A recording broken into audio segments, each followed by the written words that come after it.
All right, so she's been here for about a month now. We were waiting on some parts. A lot of things took a lot of time to get here.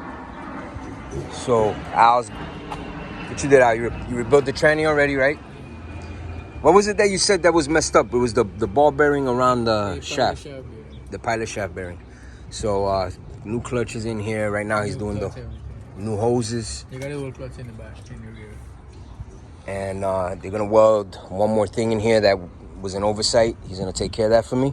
He's draining all the fluids. Look at the fuel. So he took care of the gas tank. It kept clogging. This was why. Look at that fuel that was in there. So he took care of the gas tank as well. And I think he's gonna do the AC, and then she'll be ready for the road, man. Be able to take this bad boy out, enjoy her finally. It's supposed to be reliable, but this thing has not been reliable. It'll be now. Yeah, it's in the right person, but stay tuned, man. So this guy right here is probably gonna become our official mechanic for E30 Mob, and because he does incredible work. My son's car is coming here next, so stay tuned for that so you guys can see his work on an E30.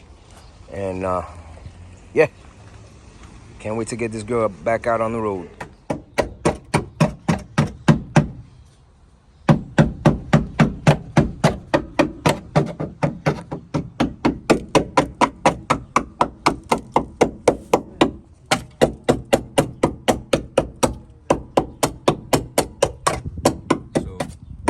See that patch is he's getting all the soft metal, and they're gonna cut it up, see, poking, see what's loose, clean it up, and then weld in the new patch. Let me start to cut this. Cut this side. There you go. So just weld it up. Can't say I'm not super duper happy with that. Awesome.